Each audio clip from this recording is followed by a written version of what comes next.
Hello friends, welcome back to my channel. आप लोगों का फिर से बहुत बहुत स्वागत है हमारे आज के नए वीडियो में। तो आज के वीडियो में हम बात करेंगे वरिष्ठ नागरिकों के लिए खुशखबरी 2026 अतिरिक्त पेंशन में स्वास्थ्य बीमा और यात्रा लाभ। तो चलिए, कुछ सीनियर सिटीजन के लिए कुछ नया अपडेट है, तो चलिए इस वीडियो में हम पूरी जानकारी देखेंगे। तो हम बात कर रहे हैं वरिष्ठ नागरिक के लिए लाभ, अतिरिक्त पेंशन, स्वास्थ्य बीमा और यात्रा लाभ। देश भर के वरिष्ठ नागरिकों के पास जश्न मनाने का वास्तविक कारण है, क्योंकि 2026 में लाभों का एक व्यापक पैकेज लाया गया है जो सीधे उनके दैनिक जीवन को प्रभावित करता है। सरकार ने पेंशन राशि, स्वास्थ्य बीमा और यात्रा रियायतों में महत्वपूर्ण सुधारों की घोषणा की है, जो समाज के बुजुर्गों को योगदान को मान्यता देते हैं। यह हमारी नीतिगत घोषणाएं नहीं है, बल्कि ये ठोस बदलाव है जिनमें से लोगों को जेब में पैसा बढ़ेगा और गुणवत्तापूर्वक स्वास्थ्य सेवाओं तक पहुंच बेहतर होगी और जीवन वास्तव में अधिक आरामदायक बनेगा। इस बदलाव का महत्व इसलिए भी अधिक है क्योंकि ऐसे समय में आया है जब महंगाई और बढ़ती लागतों के से सेवानिवृत्त बजट पर दबाव बढ़ा दिया है। लाखों वरिष्ठ नागरिक के लिए, जिन्होंने अपना जीवन इस राष्ट्र के निर्माण में व्यक्तिगत किया है, ये लाभ लंबे समय से प्रतीक्षित मान्यता और समर्थन का प्रतीक है। आपकी मासिक पेंशन कब और भी बढ़ गई। तो जिस पेंशन विधि की चर्चा हर कोई कर रहा था, वह आखिरकार सच हो गई है।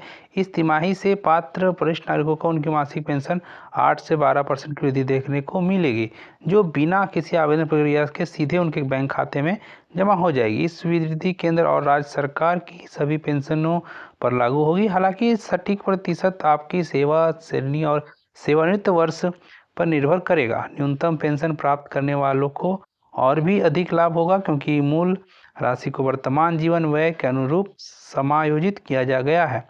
सबसे अच्छी बात यह है कि पिछले वित्तीय वर्ष का बकाया एक मुश्त चुकाया जाएगा, जिनसे हजारों सेवानिवृत्त लोगों को तत्काल वित्तीय राहत मिलेगी। ऐसी स्वास्थ्य सेवा जो वास्तविक में आपकी ज़रूरत को पूरा करे। तो जब अब वो दिन बीत गया जब वरिष्ठ नागरिकों को चिकित्सा उपचार और आर्थिक स्थिति में से किसी एक को चुनना पड़ता था। उन स्वास्थ्य बीमा योजनाओं के अब दंत चिकित्सक, मोतियाबिंद सर्जरी, श्रवण यंत्र, फिजियोथेरेपी सत्र और यहाँ तक कि मानसिक स्वास्थ्य परामर्श की शामिल है, और वो भी बिना किसी झंझट वाले सब भुगतान की आवश्यकता के। मधुमेह, उच्च रक्तचाप और गठिया जैसे पुरानी बीमारियों के लिए दवाओं और नियमित निगरानी सहित निरंतर कवरेज उपलब्ध है। दावा निपटान प्रक्रिया को काफ़ी सरल बना दिया गया है। अधिकांश स्वीकृत 2 दिनों के भीतर डिजिटल रूप से हो जाती है। वरिष्ठ नागरिकों को अब भौतिक दस्तावेज एकत्र करने या बीमा कार्यालयों में लंबी कतारों में खड़े होने की आवश्यकता नहीं है। बिना ज़्यादा खर्चा किए कभी भी यात्रा करें। तो सेवानिवृत्त की आयु के बाद में रोमांच और खोज का सिलसिला नहीं रुकता, और ना ही खर्च की कोई सीमा रहनी चाहिए। 60 वर्ष और उससे अधिक आयु के वरिष्ठ नागरिकों को अब देश भर में ट्रेनों, हवाई जहाज़ों और अंतर शहरी बस सेवाओं पर 50% तक की स्वतः छूट मिलती है। प्रमुख एयरलाइनों ने विशेष कोटा निर्धारित किया है, जिससे व्यस्त मौसम में भी सीटों की उपलब्धता सुनिश्चित होती है। राज्य पर्यटन बोर्ड ने वरिष्ठ नागरिकों के लिए विशेष पर्यटन पैकेज शुरू किए हैं, जिनमें आरामदायक यात्रा कार्यक्रम, सुलभ आवास और अनुभव गाइड शामिल है, जो बुजुर्ग यात्रियों की पसंद को समझते हैं। राष्ट्रीय स्मारकों, संग्रहालय, पार्कों और वन्य जीव अभयारण्यों में प्रवेश शुल्क या तो पूरी तरह से माफ कर दिया गया या नाम मात्र कर दिया गया। कम टैक्स चुकाएं, ज़्यादा पैसा बचाएं। आयकर प्रणाली से संशोधित प्रावधान वरिष्ठ नागरिकों के लिए कर भर का मौसम काफ़ी आसान हो गया है। कर छूट की सीमा में काफ़ी वृद्धि हुई है, जिस अर्थ का अधिक सेवानिवृत्त नागरिक अपनी पेंशन और निवेश आय पर शून्य का कर का भुगतान करेंगे। सावधि जमा, आवर्ती जमा और बचत खाते पर मिलने वाले ब्याज पर अब न लगने से पहले ही अधिक कर छूट मिलेगी। घर पर चिकित्सा देखभाल, चिकित्सा उपकरण खरीद और निवारक स्वास्थ्य जांच सहित चिकित्सा खर्चों को अतिरिक्त कटौती के रूप में दावा किया जा सकता है। विशिष्ट सरकारी प्रतिभूतियों के निवेश करने वाले वरिष्ठ नागरिकों को युवा करदाताओं की तुलना में अतिरिक्त कटौती लाभ प्राप्त होगी। बैंकों को आखिरकार वरिष्ठ नागरिकों की ज़रूरतों की समझ आ गई। तो बैंकिंग एक झंझट भरे काम से बदलकर वरिष्ठ नागरिकों के लिए विशेष रूप से डिजाइन की गई। एक सुविधाजनक सेवा बन गई है। वरिष्ठ बचत खाते में बिना किसी विशेष अनुरोध के ही सामान्य खातों की तुलना में 0.5 से 1% अधिक ब्याज दरें स्वतः ही मिलती है। धैर्यवान और प्रशिक्षित कर्मचारियों से सुसज्जित समर्पित सेवा काउंटर खाता संचालक से लेकर डिजिटल भुगतान सेटअप तक हर चीज में सहायता प्रदान करते हैं।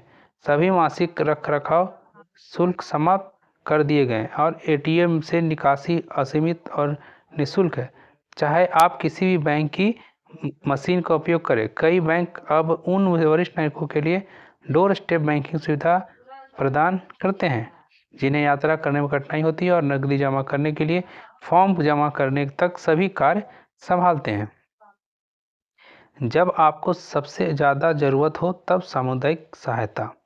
सरकारी योजनाओं के अलावा जमीनी स्तर के सामुदायिक कार्यक्रम वरिष्ठ नागरिकों के लिए वास्तविक सुरक्षा जाल बना रहे हैं। मोहल्लों में स्थित निःशुल्क स्वास्थ्य केंद्र सुबह योग कक्षाएं, स्वास्थ्य जांच, रक्तचाप की निगरानी और पौष्टिक नाश्ता कार्यक्रम प्रदान करते हैं।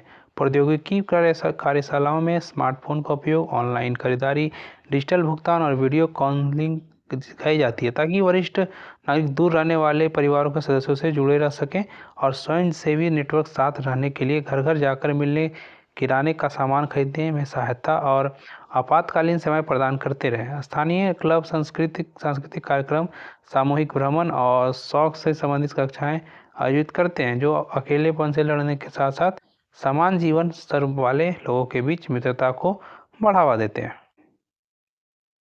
इन लाभों को वास्तविक में कैसे प्राप्त करें? लाभों को समझना एक बात है, उन्हें प्राप्त करना दूसरी। सबसे पहले सुनिश्चित करें कि आपका आधार कार्ड आपके पेंशन खाते और बैंक खाते से ठीक से जुड़ा हुआ है। यह एक कदम अधिकांश लाभों की स्वचालित प्राप्ति सुनिश्चित करता है। स्वास्थ्य योजनाओं के लिए पंजीकृत कराने और अपना वरिष्ठ नागरिक कार्ड प्राप्त करने के लिए अपने निकटतम वरिष्ठ नागरिक कल्याण कार्यालय या नगर निगम कार्यालय जाएं, या कार्ड अपने देश भर में यात्रा और प्रवेश शुल्क में छूट दिया जाता है। कर लाभों के लिए किसी चार्टर्ड अकाउंटेंट से परामर्श लें या अद्यतन कर दाखिल करने वाले सॉफ्टवेयर या का उपयोग करें जो वरिष्ठ नागरिकों प्रावधानों को स्वचालित रूप से लागू करता है। अपने आयु प्रमाण पत्र हमेशा तैयार रखें क्योंकि यात्रा बुक करते समय या पर्यटन स्थल पर छूट का लाभ उठाते समय आपको इनकी आवश्यकता होगी। आपको जिस वास्तविकता का सामना करना चाहिए, ये फायदे कागज पर तो शानदार लगते हैं लेकिन ज़मीनी स्तर पर इनका कार्यान्वयन राज्यों और शहरों में काफ़ी भिन्न होता है। शहरी क्षेत्रों में ग्रामीण क्षेत्रों की तुलना की योजनाओं का कार्यान्वयन तेज़ी से होता है और सेवाएं बेहतर ढंग से उपलब्ध होते हैं। कुछ योजनाओं में स्वतः शामिल होने के बजाय सक्रिय नामांकन आवश्यकता है, इसलिए आधिकारिक माध्यमों से सब जानकारी प्राप्त करते रहना महत्वपूर्ण है। दस्तावेजीकरण की आवश्यकताएं हालांकि सरल कर दी गई है, फिर भी मौजूद और दावा अस्वीकृति से बचने के लिए इन्हें सटीक रूप से पूरा किया जाना चाहिए। यात्रा छूट हालांकि उदार है लेकिन प्रमुख छुट्टियों के दौरान अक्सर कुछ निश्चित तारीखों पर लागू नहीं होती है। स्वास्थ्य सेवा कवरेज व्यापक लेकिन नेटवर्क से बाहर के निजी अस्पतालों के बजाय सूचीबद्ध अस्पतालों का चयन करना सबसे अच्छा रहता है। अंतिम बात, वरिष्ठ नागरिकों के लिए लाभ 2026। तो 2026 की लाभ सामूहिक रूप से हाल में वर्षों में वरिष्ठ नागरिकों के कल्याण में सबसे महत्वपूर्ण सुधार का प्रतिनिधित्व करते हैं। पेंशन में वृद्धि सीधे तौर पर मुद्रास्फीति से की चिंताओं को दूर करती है जो क्रय शक्ति को कम कर रही है। स्वास्थ्य बीमा जीवन भर की बचत को खत्म करने वाले चिकित्सा आपात स्थिति की चिंता को दूर करता है। यात्रा लाभ एकांक के बजाय सक्रिय और व्यस्त जीवन शैली को प्रोत्साहित करते हैं। कर राहत और बैंकिंग सुविधाओं दैनिक परेशानियों को कम करती है जो वित्तीय प्रबंधन को तनावपूर्ण बनाती है। इन उपायों के संयोजन से न केवल जीवन यापन से सहायता मिलती है बल्कि गरिमा, स्वतंत्रता और सेवानिवृत्ति के वर्षों का सही मायने में आनंद लेने का अवसर भी मिलता है। वरिष्ठ नागरिकों ने दशकों की कड़ी मेहनत से इस राष्ट्र का निर्माण किया है और ये लाभ उस योजना को मान्यता देते हुए यह सुनिश्चित करते हैं कि स्वर्णिम वर्ष वास्तव में उज्जवल हो। अपनी पात्रता को समझने, आवश्यकता औपचारिकताओं को पूरा करने और अपने हक के लाभों का पूरा उपयोग करने के लिए समय निकालें। तो ये थी आपकी आज का अपडेट। तो अगर वीडियो अच्छा लगा तो एक लाइक जरूर करें और ऐसे ही जानकारी के लिए हमारे चैनल को सब्सक्राइब कर लें। फिर मिलते इस तरह के नए इन्फॉर्मेशन के साथ, तब तक लीजिए इजाज़त। गुड बाय, जय हिंद।